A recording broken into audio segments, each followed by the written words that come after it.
Hey, what is up, everyone? Hey, what is up, everyone? Welcome back to the video. So I'm sure the first thing you'll notice is the camera's a little bit bigger this time around, and that's being done for obvious reasons. Because even when I've talked about trailers like this and I haven't even played them, companies have tried to claim the video, even though it's completely transformative. I'm not actually showing the video itself, or you're able to hear the sound or anything like that, but they've still have tried to claim the video before. So I'm hoping that this time around they'll see that it's transformative work and don't try to be jerks about it and try to claim it.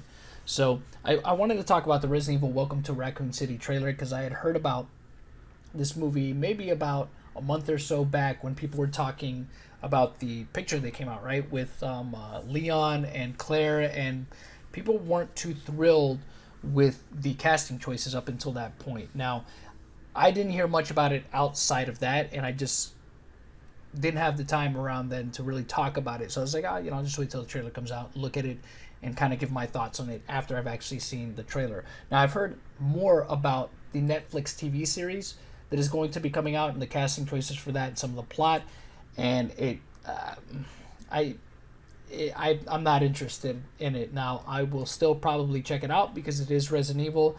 Just to give it a chance, just to see if there's anything good there, if there's any good lore that they could add, or any good story writing, anything that could be potentially interesting. But initially, it doesn't seem like it will be. But I will still try to give it a chance just to see if there's anything good there, because you never know, it might end up surprising me. So there was things in this trailer I will say that I liked, that I thought were a nice little throwback to the games, a nice little way to spotlight things in the game, right?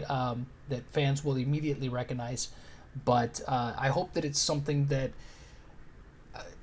because I'm going to check it out at some point in time. I hope that it's something that can really stand on its own and not rely too heavily on trying to be nostalgic for the sake of being nostalgic. So uh, we'll just have to wait and see though on that. So I liked how it opened up with Claire coming into Raccoon City, and I'm guessing that's how the movie's going to open up, because from watching the trailer, I get the sense that it's going to be Claire arriving after the outbreak happened, wondering what happened to Chris, and then they'll probably show like a flashback of what led up to all this happening, right? With the Arklay Mountains incident, the mansion incident, and the Stars team, and then probably catch everything back up to speed at some point where you see Claire arriving and then meeting Leon and so on and so forth. Or maybe they'll do this dual thing where they talk about what happened.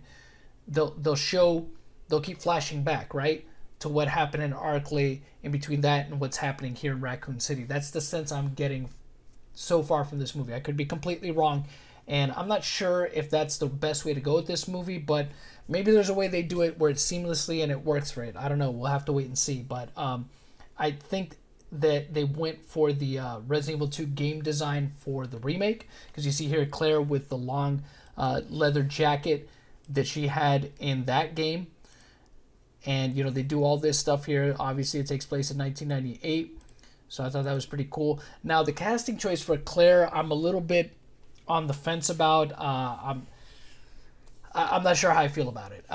Because the thing is, even though I know this actress is not all that old, she's only 29 years old.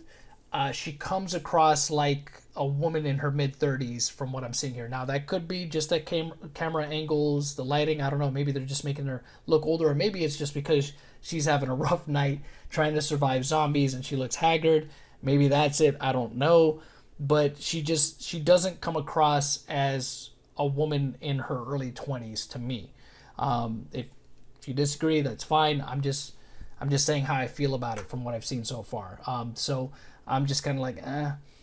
And as this thing proceeds, you see that she's talking to Chris. I think the casting choice for Chris, Chris Robbie Amell as Chris is a decent choice, but I think this is all from flashbacks. All this stuff that they're talking about is from flashbacks, but I could be wrong. Maybe they meet up afterwards. I don't know, but it seems like it's all from before everything went to crap. That's what it seems like. So we have Neil McDonough here. It looks like he plays one of the scientists in the movie, and you see a younger version of him, but then you also see an older version of him.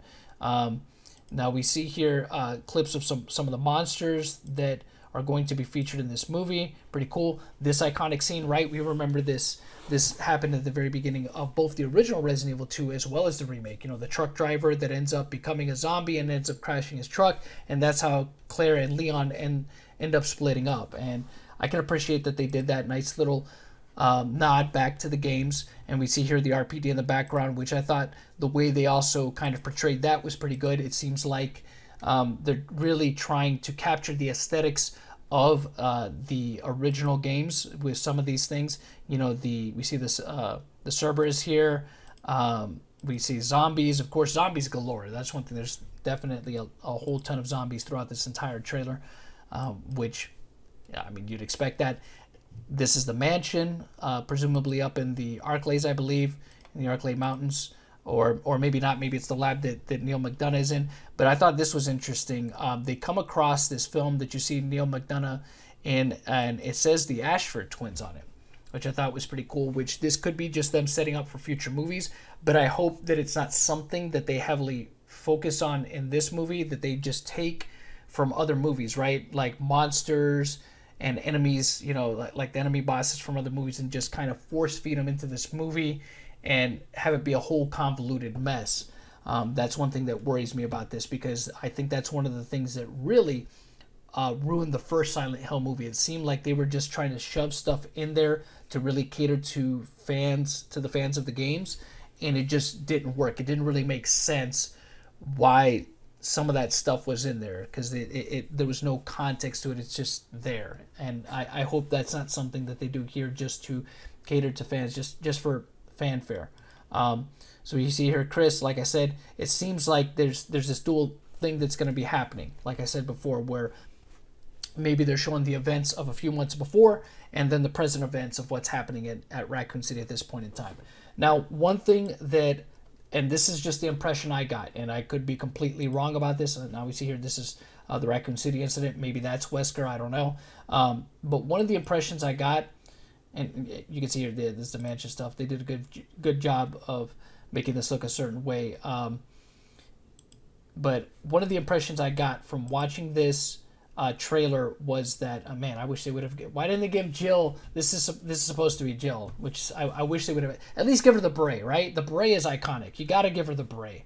You know, she doesn't look like Jill at all. Chris is the only one that kind of looks like it's supposed to, and Claire.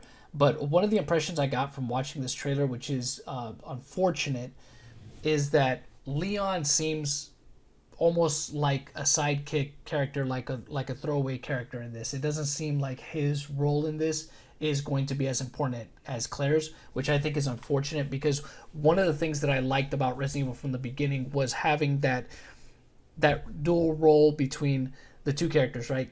Chris and Jill, and them both being equally important to the story. And that's something that carried over into the second Resident Evil game, that dynamic of, you know, having to play from the other person's perspective, and both their stories being as equally important to the overall. And it doesn't feel like that's what's happening here. And I'll explain a little bit more of what I think about that in just a moment. But again, another thing I appreciate, another iconic scene, right, from Resident Evil, where the first real cut scene that you get once you start playing the game, when you creep up on the zombie and he turns around, right? So pretty cool that they added that. We go on a little bit more forward here. We see Chris. He finally meets up with Claire at some point. This is presumably, you know, after all that happened in Arklay, when the outbreak is happening, he probably comes back to look for her. We see more of Claire and stuff, but like I said, the way we see the liquor, the way it seems like, it just seems like Leon is just there, and I feel that if that's how it's gonna be, like he's just kind of her lackey or her sidekick, that's a real big disservice to Leon, because he's one of the most revered characters in the franchise, right? When you talk about the Mount Rushmore of the characters, it's probably the four characters from the first two games. But especially, you know, Chris, Jill, Leon, I mean, people absolutely love them. Claire's the one that's probably been in the least amount of games. The rest of those have gone on to make several appearances throughout different games in the series. But it feels like this time around, like Leon is he's just not getting the rub. I don't know. It feels like he's not that important to the story. It feels like it's mostly just, and Jill too. Jill doesn't. It doesn't seem like they're really emphasizing much on Jill, which I think is a big disservice to the character. It seems like it's mostly centered around Claire, kind of a little bit around Chris too, and then like Leon and Jill, they're just there in the background. They don't seem to be very. They seem very inconsequential, or at least that's the way they're coming across in this trailer. Now I could be completely wrong. Maybe they have a much bigger role once you actually see the movie, but that's not the impression I get from watching this trailer. And if that's what they're relegated to, that they're just relegated to these kind of lackey, just background characters that are just there for the sake of being there because, oh, we need to have Jill in the movie and we need to have Leon because, they're iconic characters to the series, but we're not actually going to do anything all that interesting with them. I think that's a great disservice to both those characters, especially with how much they mean to the franchise. But that's just my opinion on it. I don't really have any more thoughts outside of that. It looks okay, but there's with movies like this, especially with the Screen Gem movies that came out before, they were a terrible blunder. I'm not saying that this one's going to be. At least there's a conscious effort to make something familiar for the fans in this. Where Resident Evil, I mean, the only one that was remotely close to being somewhat familiar to fans was Apocalypse, and that was an awful movie. It was just a terrible movie. This one at least seems to be making more of a conscious effort to have something that you could visually associate with the games. So I think that's good, but I mean, I have to see a little bit more. Like I said, I'll wait till the movie comes out to really render a final judgment. But I hope I'm wrong about Leon and Jill, because like I said, they're just as important to the game story as Chris or Jill. So we'll see how that goes. Let me know what you all think in the comment section below.